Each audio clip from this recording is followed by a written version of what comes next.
Assalamualaikum warahmatullahi wabarakatuh. Anak-anak kelas 3 SD Cendekia Ambon, bagaimana kabar kalian hari ini? Alhamdulillah, semoga kalian semua sehat walafiat ya. Hari ini kita akan menyimak kelanjutan sirah masih dari buku ke-10 Muhammad Teladanku, Kemenangan di Khaybar. Mari kita simak bersama-sama. Anak-anak, saat Rasulullah SAW hidup, ada dua kerajaan besar yang saling bermusuhan, Romawi dan Persia. Perang di antara keduanya menghasilkan kemenangan yang silih berganti. Pada suatu saat, Romawi yang menang. Pada saat lain, Persialah yang menaklukkan lawannya. Pada mulanya, Persia yang menang. Mereka menguasai Palestina dan Mesir, menaklukkan Baitul Maqdis, dan berhasil merebut salib besar atau The True Cross yang disucikan oleh orang Romawi yang beragama Kristen. Setelah itu, berganti Romawi yang menang. Mereka berhasil merebut kembali Mesir, Syam, dan Palestina. Heraklius, kaisar Romawi saat itu, memenuhi nazarnya dengan berziarah ke Yerusalem sambil berjalan kaki untuk mengembalikan salib besar ke tempatnya semula. Nama dua kerajaan besar itu benar-benar menggentarkan hati para penguasa kecil di daerah sekitar. Tidak ada sebuah kerajaan kecil pun yang mempunyai pikiran untuk menentang kehendak kedua kekaisaran itu. Yang mereka inginkan adalah berdamai dengan keduanya. Termasuk itulah yang selama ini telah dilakukan oleh negeri-negeri Arab. Yaman dan Irak berada di bawah pengaruh Persia. Sementara itu, Mesir sampai ke Syam di bawah kekuasaan Romawi. Pada daerah-daerah itulah orang-orang Arab mengarahkan tujuan dagang. Meskipun tanah Arab belum dijajah oleh salah satu kerajaan besar itu, posisi mereka dalam keadaan terkurung. Tidak ada pilihan lain bagi orang-orang Arab selain mengambil hati Heraklius dan Kisra, penguasa Persia, agar tidak mengganggu perdagangan mereka. Apalagi orang-orang Arab tidaklah berasal dari sebuah negeri yang bersatu. Mereka hanya terdiri atas berbagai kabilah yang saling bermusuhan. Karena itulah, tentu semua orang sangat terkejut ketika mendengar bahwa Rasulullah SAW hendak mengirim utusan kepada kedua kerajaan besar itu untuk mengajak mereka memeluk Islam. Mengapa Rasulullah SAW berani melakukan hal itu? Bukankah jika salah satu saja kerajaan itu murka, maka seluruh Arab akan takluk di tangan mereka? Rasulullah SAW tidak pernah ragu sedikit pun untuk mengajak orang kepada agama yang benar, agama yang akan menyelamatkan manusia dari kesengsaraan tiada batas di akhirat nanti. Apalagi perjanjian Hudaybiyah sudah menjamin bahwa tidak akan ada peperangan dengan orang Quraisy selama 10 tahun, kecuali jika perjanjian itu dilanggar oleh salah satu pihak. Maka kini adalah saatnya menyebarkan dakwah seluas mungkin tanpa takut dihambat orang Quraisy. Rasulullah SAW mengutus Dihyah bin Khalifah Al-Qalbi untuk menyampaikan surah beliau kepada Heraklius yang saat itu tengah berada di Baitul Maqdis. surat Rasulullah SAW itu berbunyi, Bismillahirrahmanirrahim, dari Muhammad bin Abdullah kepada Heraklius, pemimpin Romawi.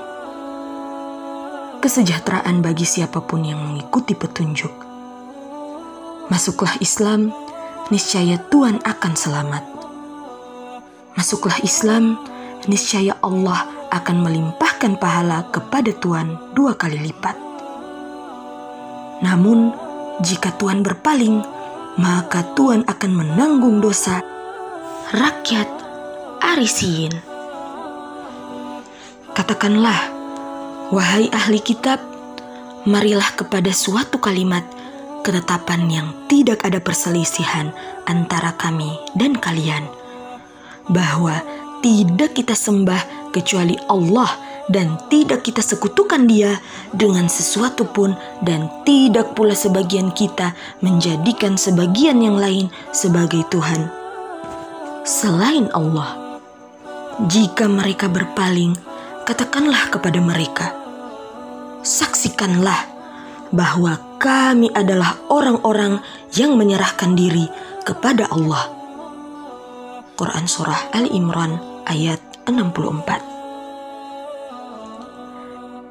Anak-anak, saat itu kebetulan Abu Sufyan dan rombongan dagang Quraisy tengah berada di Yerusalem.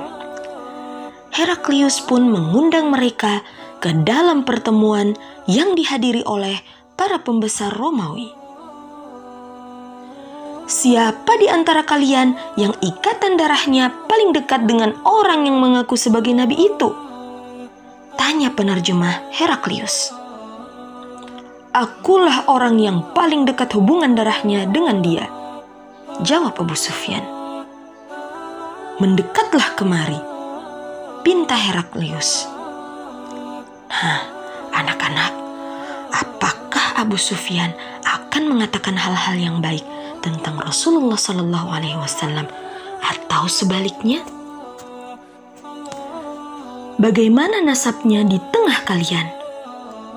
Tanya Heraklius melalui penerjemahnya.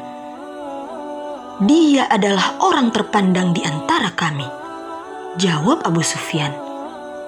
Lalu Heraklius terus bertanya tentang Rasulullah SAW yang selalu dijawab Abu Sufyan dengan jujur. Akhirnya Heraklius berkata, Aku sudah menanyakan kepadamu, apakah kalian menuduhnya pembohong sebelum dia mengatakan apa yang dikatakannya? Engkau jawab, tidak.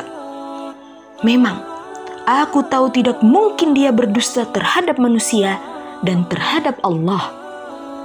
Aku sudah menanyakan kepadamu, apakah yang mengikutinya dari kalangan orang-orang yang terpandang ataukah orang-orang yang lemah? Engkau katakan orang-orang lemahlah yang paling banyak mengikutinya. Memang begitulah pengikut para rasul. Aku sudah menanyakan kepadamu, adakah seseorang yang murtad dari agamanya karena benci terhadap agamanya itu setelah dia memasukinya? Engkau katakan, tidak ada. Memang begitulah jika iman sudah meresap ke dalam hati. Aku sudah menanyakan kepadamu, apakah dia pernah berkhianat? Engkau katakan, tidak pernah. Memang begitulah para rasul yang tidak pernah berkhianat. Aku sudah menanyakan kepadamu, apakah yang dia perintahkan? Engkau katakan bahwa dia menyuruh kalian untuk menyembah Allah, tidak menyekutukan sesuatu pun dengannya, melarang kalian menyembah berhala, menyuruh kalian mendirikan sholat, bersedekah, jujur, dan menjaga kehormatan diri. Jika yang engkau katakan ini benar, dia akan menguasai tempat kedua kakiku berpijak saat ini. Jauh-jauh sebelumnya, aku sudah menyadari bahwa orang yang seperti dia akan muncul, dan aku tidak menduga bahwa dia berasal dari tengah kalian. Andai kata aku bisa bebas bertemu dengannya, aku lebih memilih bertemu dengannya. Andaikan aku berada di hadapannya, tentu akan kubasuh kedua telapak kakinya. Setelah itu, Heraklius meminta surat Rasulullah SAW dibacakan sampai selesai. Segera saja suara gaduh dan riuh terdengar di sana-sini. Setelah memeluk Islam, Abu Sufyan pun berkata, "Sejak saat itu aku yakin akan kemenangan Rasulullah SAW hingga akhirnya Allah memberiku petunjuk untuk memeluk Islam." Masya Allah, anak-anak, itu tadi adalah kisah sirah untuk pekan ini. Terima kasih telah menyimak sirah ini ya. Tetap menjadikan Rasulullah SAW sebagai suri tauladan sepanjang hidup kita. Insya Allah akan dilanjutkan kisahnya di pekan depan. Wassalamualaikum warahmatullahi